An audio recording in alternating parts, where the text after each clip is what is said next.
ang may-ari ng bawat isang proyekto. Opo. Kayo ba'y nag-uusap ni Secretary Vince? Kasi when we asked him the other day tungkol dun sa hinihingi ninyong listahan, hindi niya rin masabi kung ano hindi niya alam. O ang sabi niya, 20 ano sabi niya? Sa 2026 may insertion ang cabinet, ano daw? Cabinet at sabi ni Lian yon. Pero hindi alam ni Secretary Congressman eh.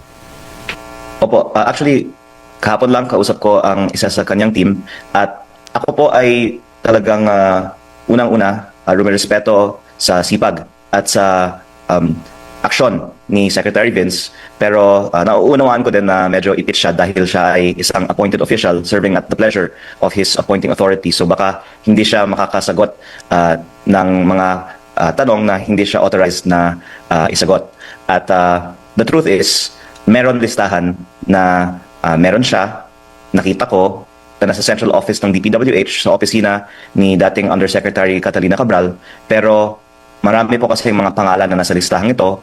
Siguro hindi po nakakagulat sa inyong listeners na marami pong mga senador at congressman ay nasa listahang ito. Pero yung mas nakakagulat siguro pag lumabas ng listahang ito ay marami din pong mga cabinet secretaries, undersecretaries at iba pang mga opisyal sa executive branch. At I guess above the pay grade of appointee to disclose this list. And I would just say na siguro sa loob niya gusto niyang ilabas ang listahang ito para transparent tayo, pero baka hindi lang siya authorized na ilabas ang listahang ito. What does that list prove? It proves po na marami talagang insertions sa NEP pa lang, which I think is something that people don't dispute. Ito naman po ay matagal nang sinasabi. Pero ang punto ko ay hindi lang siya based on informal arrangements. My point is that it's a very formal and well-documented system that is in a spreadsheet in the DPWH central office. Parang sindikato talaga ang dating kung magkakalagay talaga doon magkano ang porsyento nino. Opo, kasi sa daming mga proyekto sa DPWH, paano mo malalaman sino ang pwedeng pumili ng contractor, di ba? Ang katotohanan po kasi sa mga projects na ito, hindi nga dumadaan sa bidding, di ba? Kaya sino ang pumipili ng winning bidder? Yung proponent.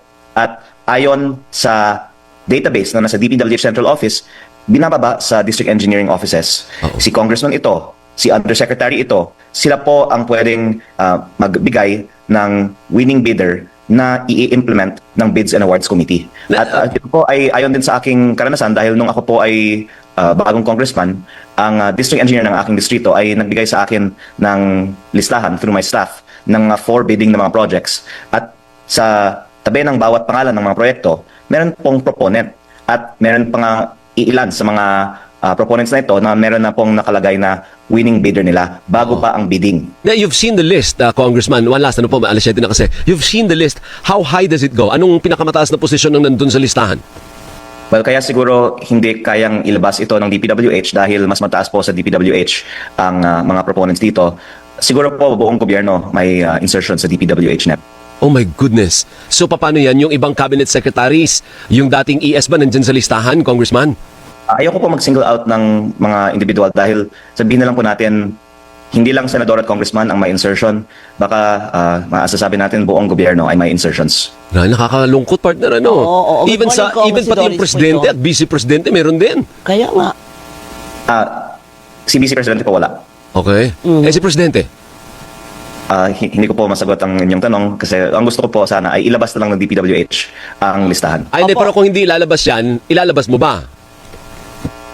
Baka kung hihilingin nila na ilabas ko. Oh, okay. Pero pwede rin po kung na yung pinakamatataas na sinasabi mong mga opisyal ay ginamit lang ang pangalan?